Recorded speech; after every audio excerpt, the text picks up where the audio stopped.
I'm an archaeologist. I've been an archaeologist in the normal way, and often archaeologists are scientists who want to tell the whole story, the whole scientific story of an excavation. And by being a guide also, I noticed that there are specific stories that are a common interest for a much broader public than just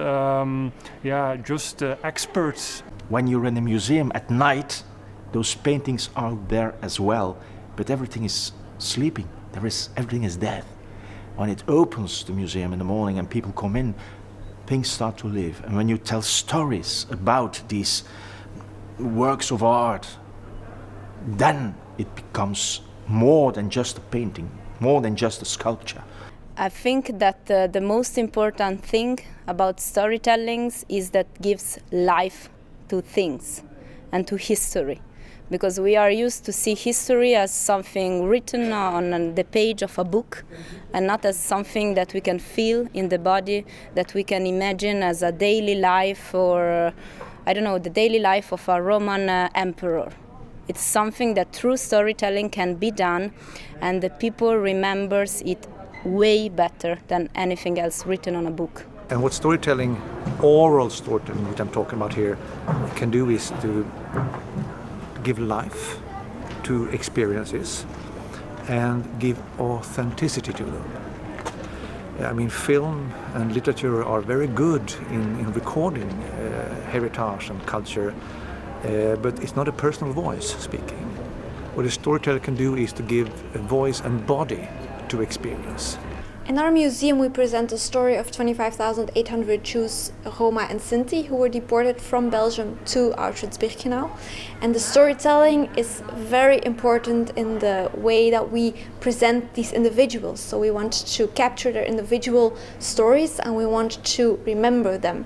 So telling their story in itself is a part of the heritage assignment that we as a Holocaust museum have.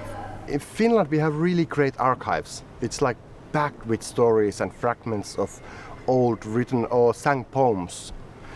And what storytelling does today is bringing those alive again, because they are there under the dust, and then some storytellers might go there and dig and dig and dig, and bringing something what was told before, bring it again for today, and maybe make a new constellations of finding old fragments and putting them together with a different way they have done before.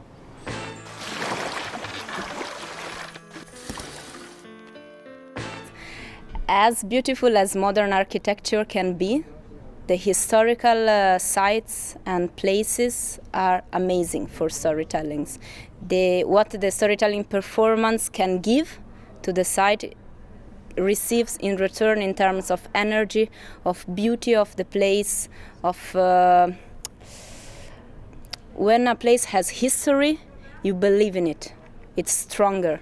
And this is why if you tell a Roman story in a Roman amphitheater, it's way, way stronger than told in a conference hall with aluminium and chairs and the classical white wall.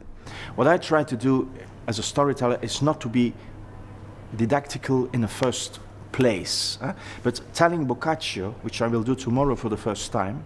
I'm reading a book about the 14th century, a very interesting book I read 40 years ago. I'm rereading it, and so that means that I can use information I get out of that book to put it into my show, not necessarily to put it into the stories I tell, but to put the stories into how do you say, een kader, into a composition, so that the story becomes not only a fantasy, a fictive story, but that it's placed in a reality, which I explore from that other book.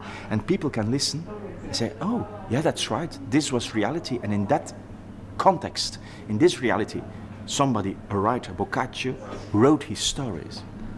Our collection is very diverse. In our archives we have both objects and testimonies of, for example, Jewish camp survivors. these in themselves are just rough materials. They don't get any meaning before they are placed in a museum and they go into dialogue with an audience. So using the heritage to transform a general story of the Holocaust into a personal story which talks to the visitor, that is one of the main goals that we want to achieve with these archival collections. Purposes we want these heritage items to serve.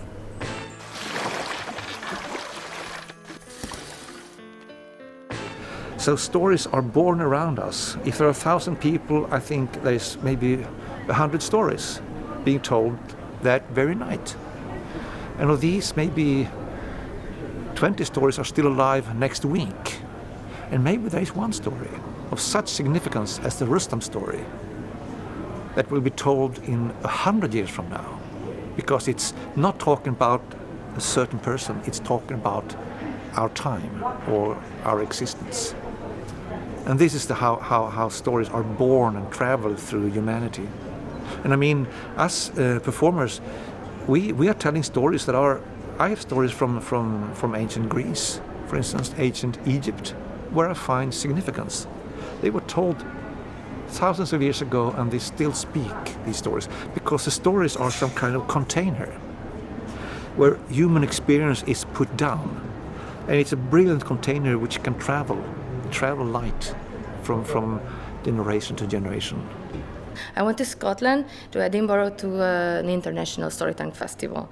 And of course I learned in the university that folk tales are everywhere around the world, but I only heard these tales in Hungarian. And I was sitting there in the audience, and two Scottish guys told a story about two men are fighting on the last piece of steak. And there is a funny joke at the end. I will not tell the story now. But when the performance was finished, I went to the storytellers and I asked, "Oh, how did you get that story? Because I have it from Hungary and I thought it's a Hungarian story." And he said, and he was a Scottish man, "I heard it from an Arabic person." So, and that was a wow moment, or how do you call it, when you realize that yes, it's our common heritage. The difference is, yes, it's told, stories are told in other languages, and you can play with the structure, with the rhythm of the language. That's also beautiful, and that's a unique thing, I could tell, because every language is different and unique. But behind this beautiful uniqueness, or how do you say it, behind it there is a more worldwide culture, which I think it's really beautiful how these two elements and backgrounds can meet. I think stories become heritage when people have them inside, because heritage is also oral heritage, and so if people remembers the story that they have been telling or listening to, this is a part of the heritage.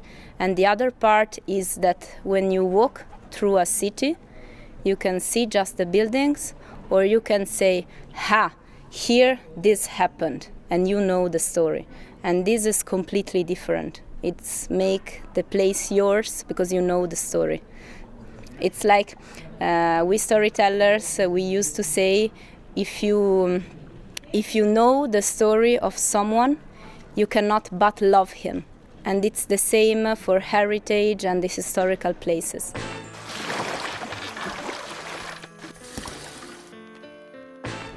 As an archaeologist, I'm used to work with material stuff. They don't speak, that's often told so, but when you use an object, you know that it can speak to you. And even if we find an object from 2000 years ago, as a scientist, we just see it as a potsherd or something to cook from. But when you closely look to it, you often see the fingerprints of the people who have made it. And when you go deeper into it, you see the story of the object. You have to use your imagination, your creativity, things that we have in common with our ancestors, that are not bound to a specific culture or a specific period of time. And that are the common grounds and the things we have to look for in heritage to make things back to life, let's say that way, to give it a new story often also, to go away from the things we we used to do with it and to make it something for the future. I think since mankind exists, we tell stories. And I think our forefathers told stories about where the mammoth was, or where I could find that deer. And so it's, yes, and they found out about the heritage of the migration of animals. And so they would always go there. And for hundreds of years would go, return in the autumn to this part of the world in order to get food.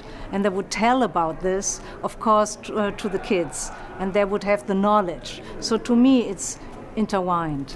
And then if you go, I just remember a trickster story. It's an African trickster. He's called Anansi. Anansi is actually the original of Spider-Man.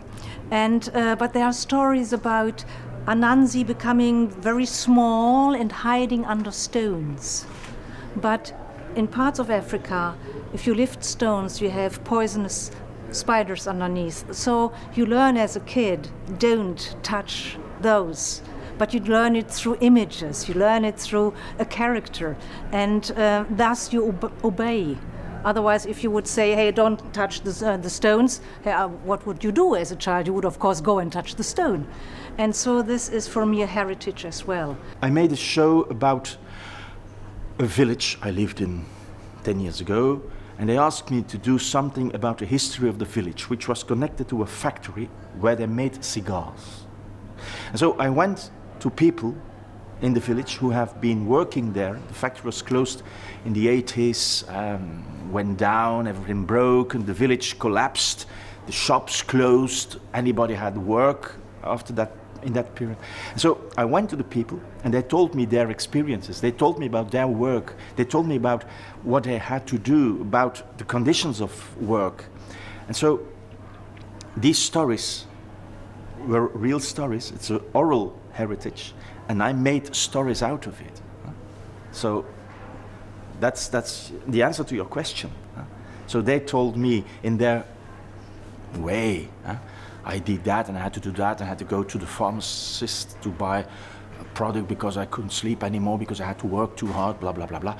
And then I made a show out of it, and people afterwards say, yeah, we just saw the village back as it was 40 years ago.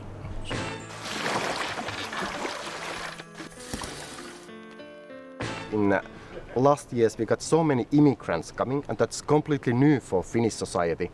And now these immigrants are telling their stories from their background, and also they're telling stories from their life in Helsinki, in Finland today.